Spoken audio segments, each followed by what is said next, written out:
بسم اللہ الرحمن الرحیم۔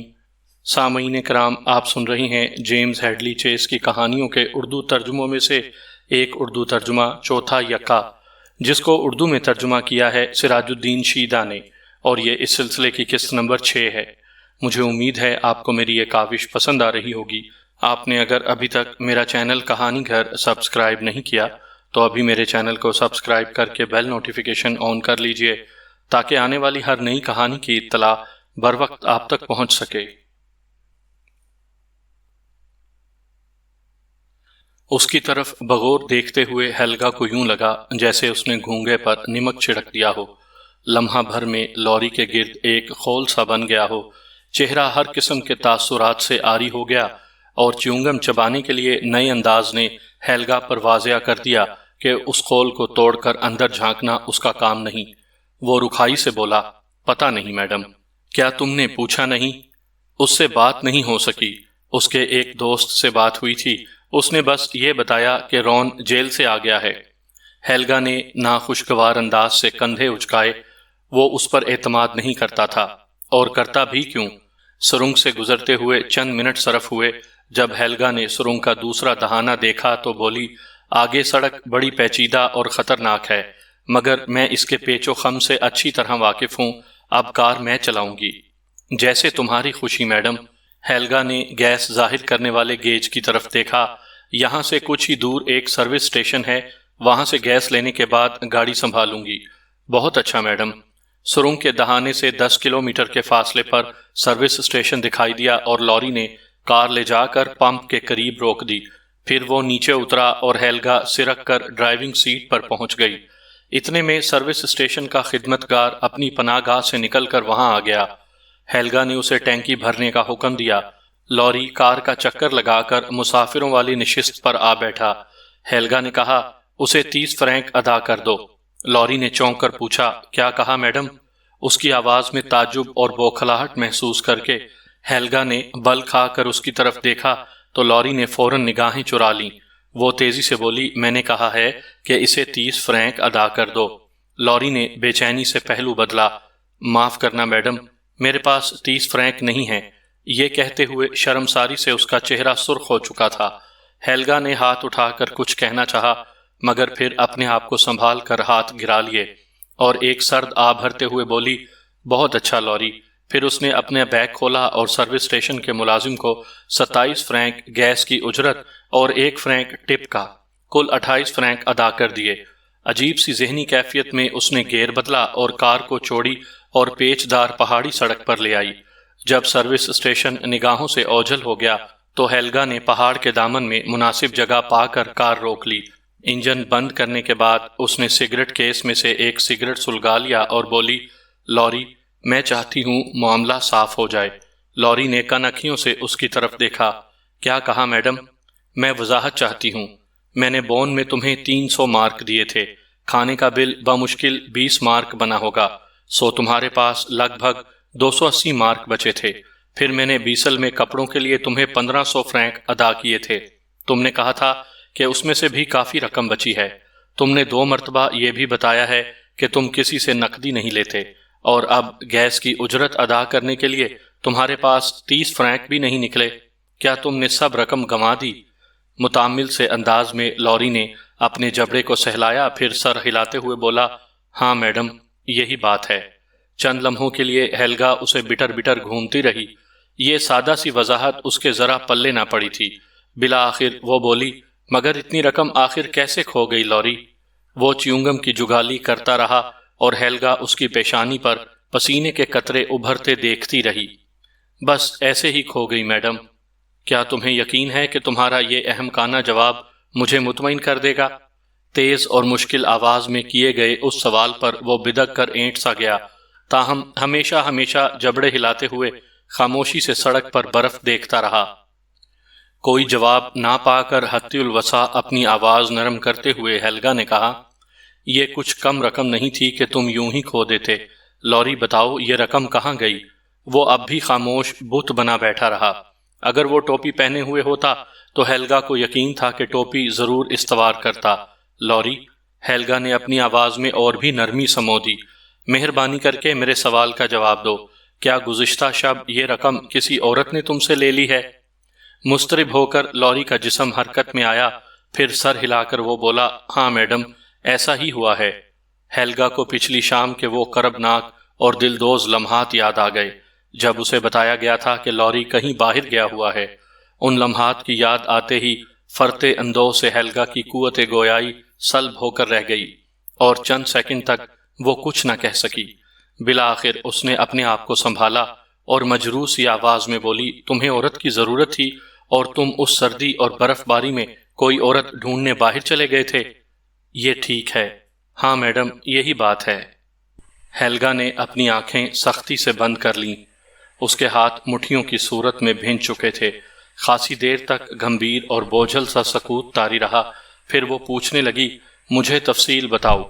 لوری نے کسمسا کر پھر پہلو بدلا، سوری میڈم، تفصیل کچھ بھی نہیں، مجھے معاف کر دو، مجھے تفصیل بتاؤ۔ ہیلگا کی آواز بے حد مکروہ اور بدحیت ہو رہی تھی۔ حیرت سے اس کی طرف دیکھنے کے بعد لوری سامنے دیکھنے لگا۔ لوری؟ ہیلگا کی آواز کا کوڑا سا لہرایا۔ وہ سیٹ پر ڈھیلا ہو کر یوں ڈھہ گیا جیسے ریت کی دیوار گر جائے۔ اچھا تو میڈم، تم جاننا ہی چاہتی ہو تو میں ایک کیفے میں گیا تھا، وہاں یہ لڑکی مجھے مل گئی اور ہم باتیں کرنے لگے۔ لوری نے اپنے بالوں میں انگلیاں پھیریں۔ تم سمجھ گئی ہوگی میڈم کہ مجھے اس کی ضرورت تھی۔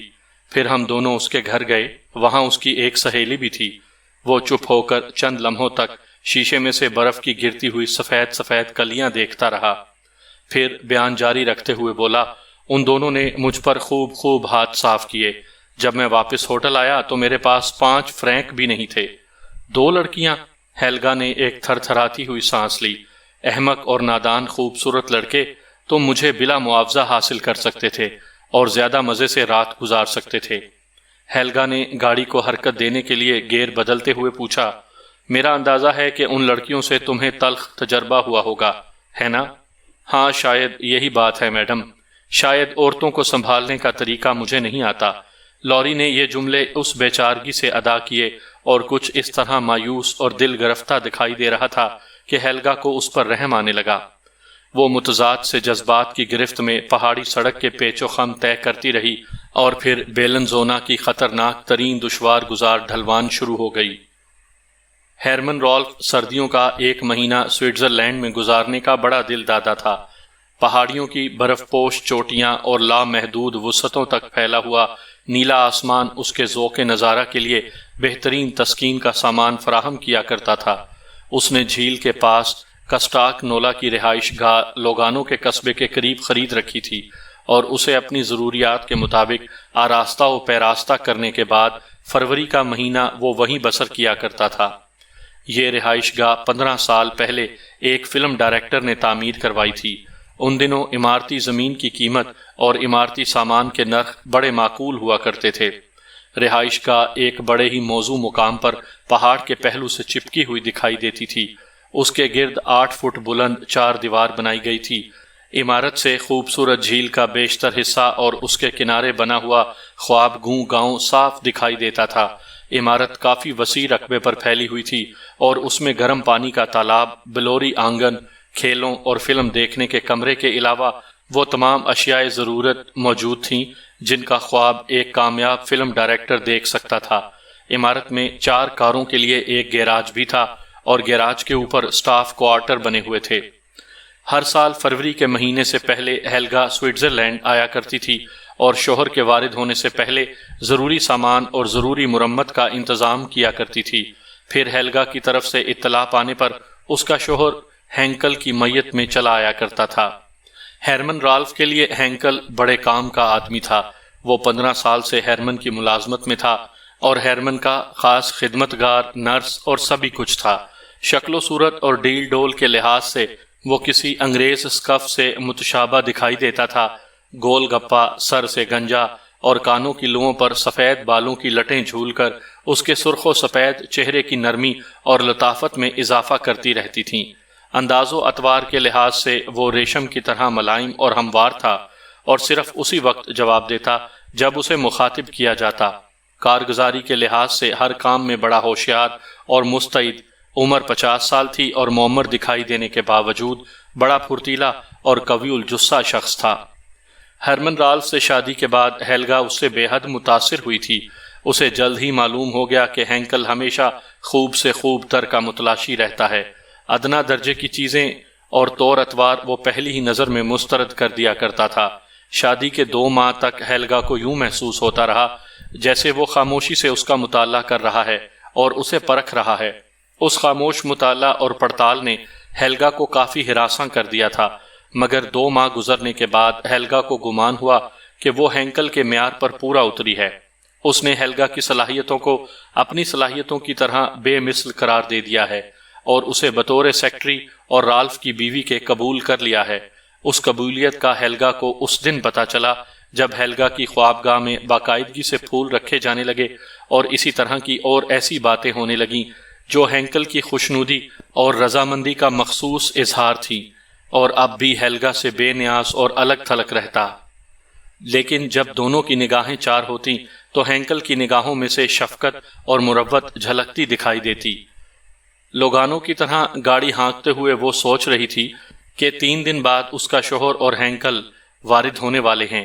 بون سے اس نے عمارت کی صفائی کی ذمہ دار ایجنسی کو پہلے ہی بذریعہ فون آگاہ کر دیا تھا کہ رہائش گاہ کی صفائی کے ضروری انتظامات اور اسے گرم کرنے کا انتظامات کر دیے جائیں۔ یہ ایجنسی لوگانو جھیل کے کنارے واقع لوگانو قصبے میں تھی اور رہائش کے متعلق ضروری انتظامات کے دوران ہیلگا لوگانو کے ایڈن ہوٹل میں قیام کرتی تھی۔ جب رہائش ہر لحاظ اور اعتبار سے تیار ہو جاتی تو وہ اگنو کے مختصر سے ایئرپورٹ پر جا کر اپنے شوہر کے لیے پرائیویٹ طیارے کا استقبال کرتی اور پھر شوہر کو لے کر یہاں آ جاتی۔ لیکن اب لوری اس کے ہمراہ تھا اور ایڈن ہوٹل میں قیام کا کوئی ارادہ نہیں رکھتی تھی۔ اسے توقع تھی کہ رہائش گاہ کی صفائی ستھرائی ہو چکی ہوگی اور اسے گرم رکھنے کے انتظامات کو حرکت میں لایا جا چکا ہوگا۔ خوراک کا مسئلہ کبھی پریشان کن نہ رہا تھا، کیونکہ عمارت میں رکھی ہوئی جسیم فریج ہمیشہ خوراک سے پٹی پڑی رہتی تھی تاکہ غیر متوقع آمد کے مواقع سے کسی پریشانی سے دوچار نہ ہونا پڑے۔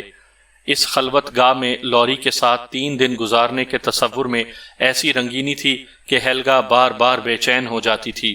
خطرہ بھی کوئی نہ تھا اور نہ ہی کسی اور کی مداخلت کا کوئی امکان تھا، کیونکہ ہیلگا اور اس کا شوہر صرف 1 مہینے کے لیے یہاں آیا کرتے تھے اور اس ماہ کے دوران کسی طرح کی بھی سوشل سرگرمیوں میں حصہ لینے سے اجتناب کیا کرتے تھے، سو ان کی جان پہچان نہ ہونے کے برابر تھی۔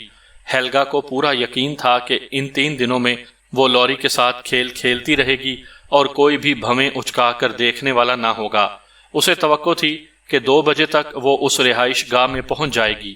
اس نے سوچا کہ لوری کے ساتھ ہلکی چھیڑ چھاڑ جاری رکھنی چاہیے تاکہ وقت آنے پر پھر کوئی ذہنی صدمہ نہ اٹھانا پڑے۔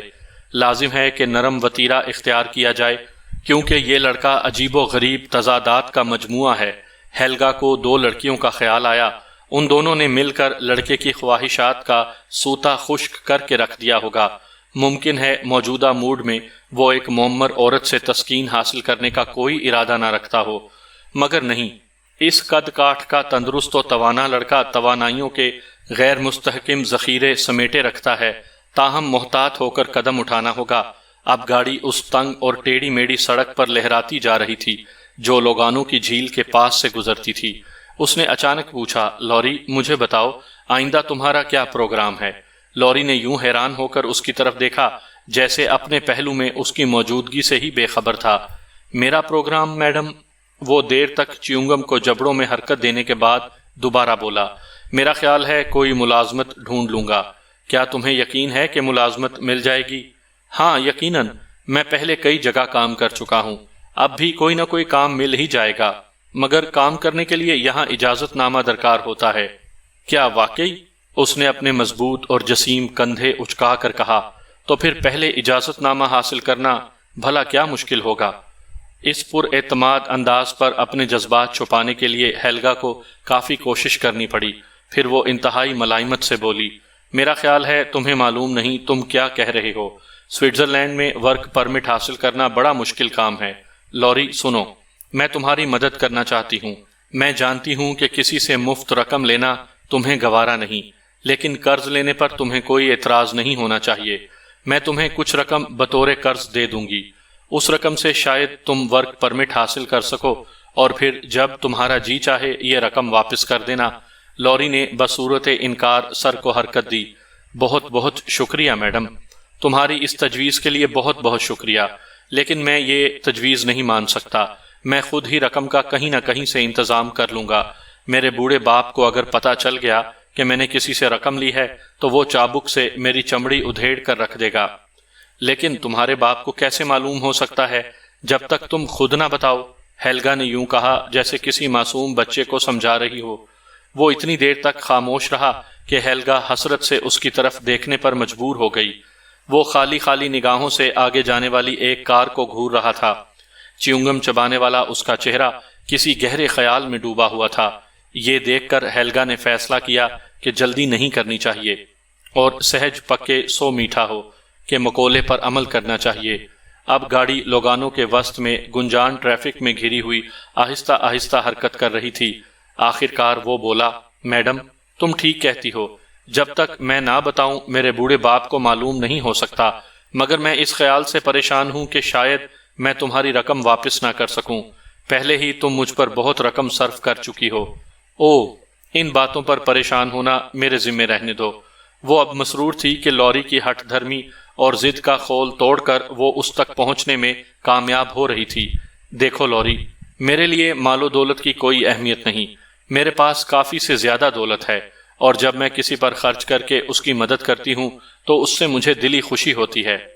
چند لمحوں تک وہ اس پہلو پر سوچتا رہا، پھر سر ہلاتے ہوئے بولا، ہاں میڈم، اگر میرے پاس دولت ہوئی تو میں بھی دوسروں کی مدد کر کے ضرور خوش ہوتا۔ ٹریفک کی وجہ سے گاڑی اب جھیل کے کنارے رینگ رہی تھی۔ جھیل کی طرف نظر ڈال کر ہیلگا نے سوال کیا، یہ جھیل کا منظر خوبصورت ہے نا؟ ہاں میڈم، کافی خوبصورت ہے، لوری نے جھیل کی طرف دیکھنے کے بعد کہا۔ جھیل کا ہلکورے لیتا ہوا پانی سورج کی زرد روشنی میں جھلمل کر رہا تھا۔ جھیل سے پرے کی پہاڑیاں اور درخت برف کا نقرئی لباس پہنے ہوئے تھیں، اور منظر کی دلکشی بلا شبہ دل میں سرور و انبساط پیدا کر رہی تھی۔ پھر لوری نے پوچھا، اس جگہ کو کیا کہتے ہیں؟ یہ لوگانو ہے، میرا گھر یہاں سے زیادہ دور نہیں، ہم اب وہیں جا رہے ہیں۔ مجھے یقین ہے کہ میرا گھر تمہیں بڑا پسند آئے گا۔ تمہارا گھر؟ وہ ایک جھٹکے سے مڑ کر اس کی طرف دیکھنے لگا، جیسے ہیلگا نے کوئی بہت بڑی خوشخبری سنا دی ہو۔ چیونگم چباتے ہوئے گالوں میں تیزی آ گئی، وہی لبوں پر گرم جوش مسکراہٹ ناچ رہی تھی جسے دیکھ کر ہیلگا کا خون رگوں میں رقص کر اٹھتا تھا۔ مجھے یہ امید نہیں تھی کہ تم مجھے اپنے گھر لے جاؤ گی، وہ کھلکھلا کر ہنستی۔ وہ کیوں؟ تم رات وہاں رہ سکتے ہو، پھر کل میں سوچوں گی کہ تمہارے متعلق کیا کیا جائے۔ تمہارا مطلب ہے کہ رات میں تمہارے گھر رہوں گا؟ ہاں بھائی، کیوں نہیں؟ یہ سن کر خوشی کے مارے اپنے بھاری ہاتھ سے ران پر لاری نے اتنے زور سے تھپکی دی کہ ہیلگا کے خیال کے مطابق وہ جگہ لال ضرور ہو گئی ہوگی۔ پھر وہ مسرت سے چلا کر بولا، بوائے، میں یقیناً خوش نصیب ہوں، بوائے بوائے، کیا میں اتنا ہی خوش نصیب ہوں؟ اس کی آواز میں زندہ دلانہ جوش کی اتنی فراوانی تھی کہ یہ اشتیاق اور جوش و خروش ہیلگا کو مصنوعی سا لگا، اور اس نے تیزی سے سر گھما کر لوری کی طرف دیکھا۔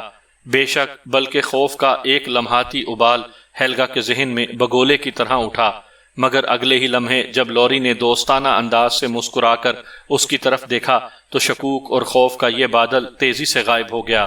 وہ بولی، تمہیں خوش دیکھ کر مجھے بڑی مسرت ہوئی ہے لوری، تم نہیں جانتی میڈم کہ میرے لیے یہ کتنی بڑی بات ہے۔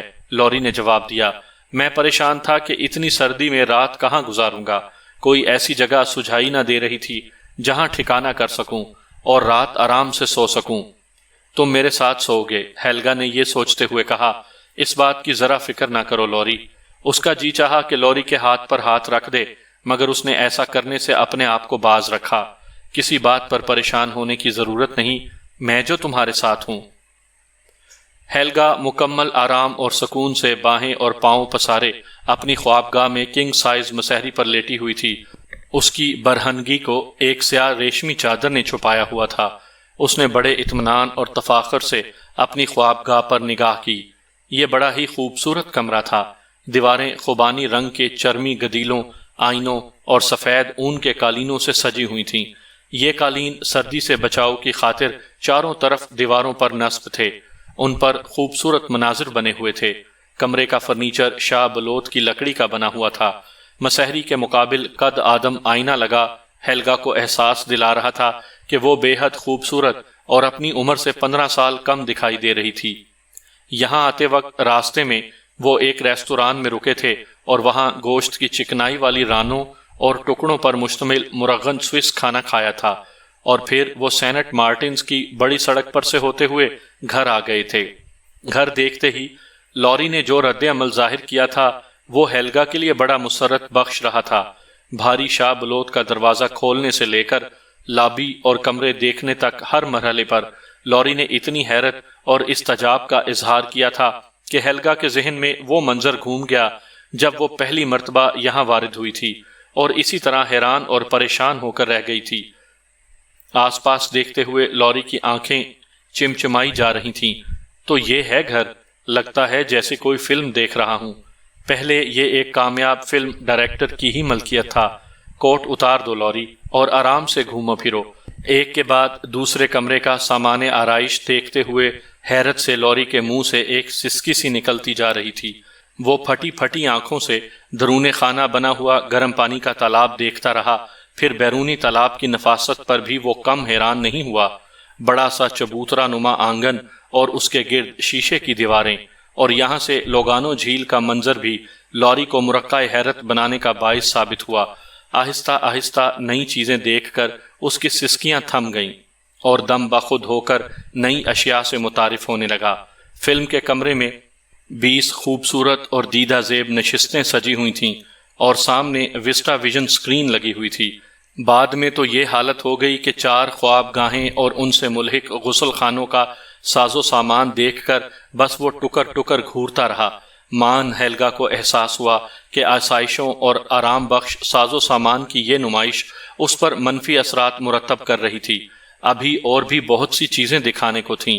وہ مخصوص طرز کے غسل خانے، چھوٹا سا ایلیویٹر جو مشرقی تہہ خانے سے لکڑی کی گیلیاں آتش دان تک پہنچانے میں کام آتا تھا، لفٹ کی طرح 2 کرسیاں جو سیڑھیاں اترنے کی زحمت سے بچا کر بیٹھنے والے کو سیدھا بیرونی سڑک پر اتار دیتی تھیں، پھر باورچی خانہ تھا جس میں لگے ہوئے متعدد بٹن چند منٹوں میں پورے 20 افراد کے لیے کھانا تیار کرنے کا معجزہ دکھا سکتے تھے، اسٹیریو ریڈیو اور گرامو فون جو مخصوص بٹن دبانے سے پورے گھر یا کسی مخصوص کمرے میں نغموں کی لہریں رواں کر دیتے تھے۔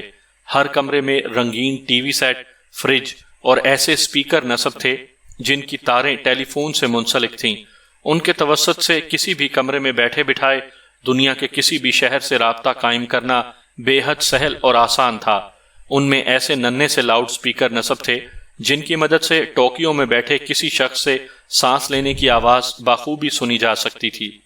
ایسی ہی اور بہت سی چیزیں دکھانے کو تھیں، مگر ہیلگا نے محسوس کیا کہ لوری کی حالت اس بچے کی سی ہو گئی ہے جو خوب پیٹ بھرنے کے بعد چاکلیٹ کی پہاڑی کے پاس کھڑا بیزاری سے اس پہاڑی کو دیکھ رہا ہو۔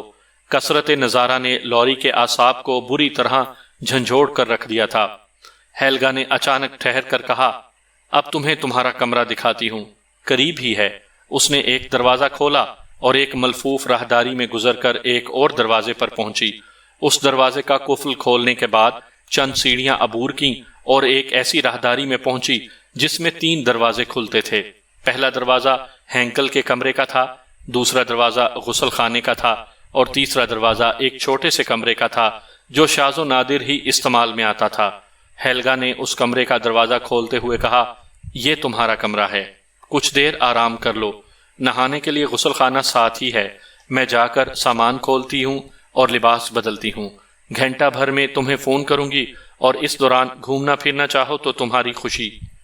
اپنے کمرے کا معائنہ کرتے ہوئے لوری کے چیونگم والے جبڑے تیزی سے حرکت کر رہے تھے۔ میرا خیال ہے میڈم تم بہت زیادہ امیر ہو۔ اس کی آواز سے ٹپکتی ہوئی بیزاری ہلگا سے چھپی نہ رہ سکی۔ وہ مسکرا کر بولی، میں نہیں، میرا شوہر بہت امیر شخص ہے، آج رات ہم ایک بہترین پکنک منائیں گے، یہاں خوراک کی کوئی کمی نہیں ہے۔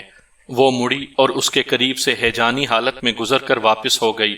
سامان کھولنے اور بافراغت غسل سے فارغ ہو کر اب وہ بستر پر آ لیٹی تھی۔ 5:45 بج چکے تھے اور اندھیرا پھیل چکا تھا۔ دھند میں لوگانوں کی روشنیاں بے حد مدھم دکھائی دے رہی تھیں۔ خوابگاہ میں پھیلی ہوئی امبرین روشنی میں خوبانی رنگت کے گدیلے قالین اور خود ہیلگا